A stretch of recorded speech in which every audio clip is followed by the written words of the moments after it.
Hi, I'm Chris Baylor from Without Limits, and I'm here to show you the Myrtle routine. The Myrtle routine is to help strengthen and increase mobility in your hips and lower core. And I have Meredith Nelson from Gold's Gym to help me demonstrate this. This is a routine that you can do either before or after a run, but also in conjunction with a strength workout that's separate from your run as well.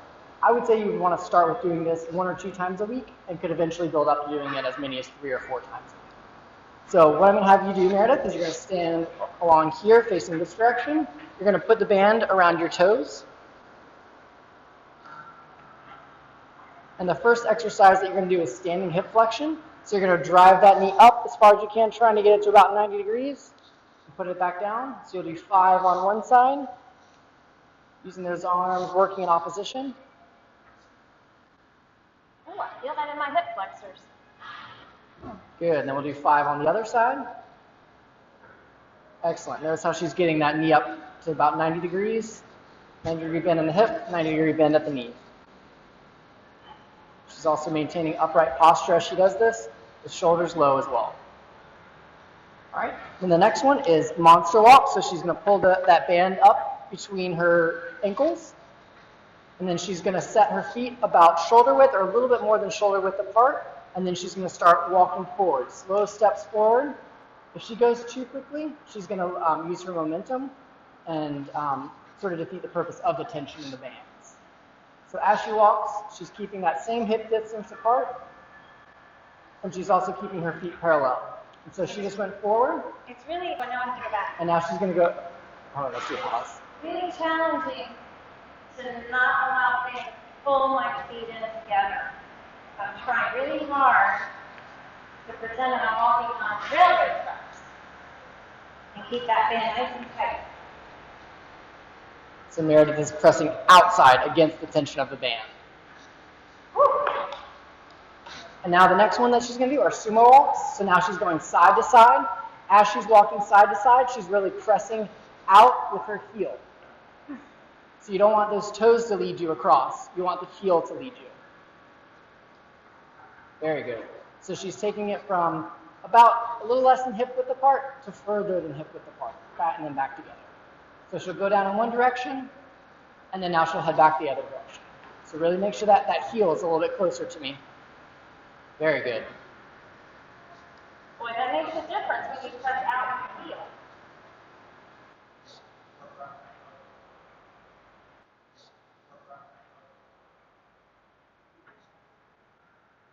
All right, and next up, what we're going to do is standing banded lateral leg raises. And so what Meredith is going to do is 5 times on each side, she's going to lift that leg out to the side. So it's pressing against the tension. And see how she leaned a little bit towards the left, towards that planted foot? Is that bad? That's bad, yes. Oh, but we can improve it. So you want to stay nice and upright. Try not to lean too much towards that left foot while we're doing this side. There we go, good. Better? Better, much better. Try to stay really grounded through that planted foot. And now we're going to do 5 on the other side. Good, good. See how this time she didn't really lean towards the right at all? She stayed nice and up.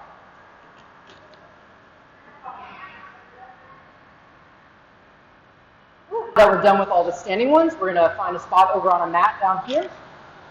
And the first exercise that we're going to do is banded clamshells. So Meredith's going to lay on her side. She's going to have about a 45-degree bend at her knees, and then also at her hips as well. The band is going to be just directly beneath her kneecaps, and she's going to keep her feet, the insoles of her feet locked together, and she's going to pull her knees apart and then back together. So she'll do 5 of those on one side.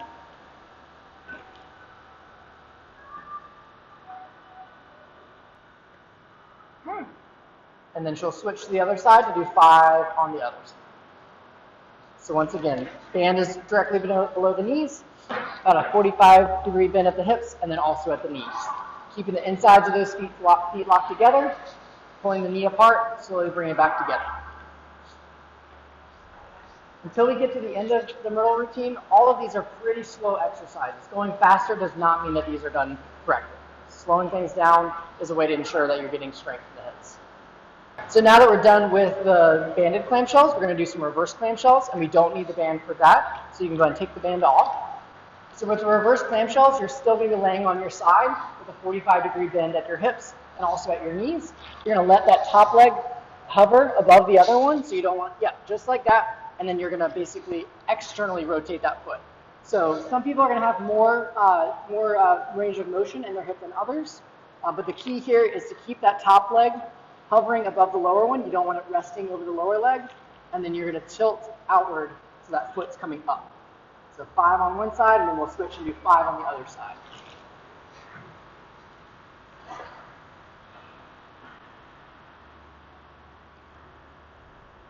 Good, so you can see that Myrtl has really good external rotation here.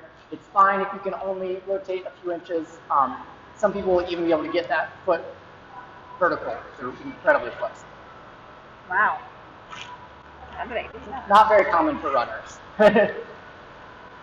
All right, and so then the next one that we're going to do is knee circles forward. So for what you're going to do is you're going to have hands and knees are on the ground. These in particular are ones that we're going to want to do really slow. And so what Myrtle's going to do is she's going to do 5 knee circles forward on each side. I always like to tell athletes to think of your kneecap as having a pen or pencil on it. And you're trying to draw as big of a circle as possible with that kneecap. And as she's doing these, she's keeping this upper body nice and quiet. She's not rotating her shoulders or shifting her weight at all. Just like that. Yeah, exactly. So she's really isolating the movement in that hip. So she's done 5 forward, and now she's going to reverse and do 5 reverse. I'm also working really hard to keep my core tight.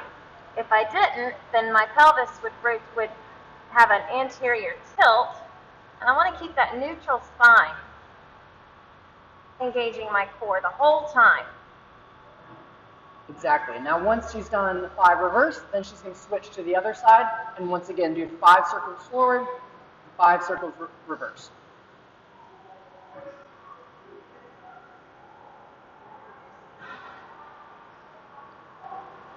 She's still keeping that upper body nice and quiet. See how her weight's not shifting in the upper body? Shoulders aren't rotating at all.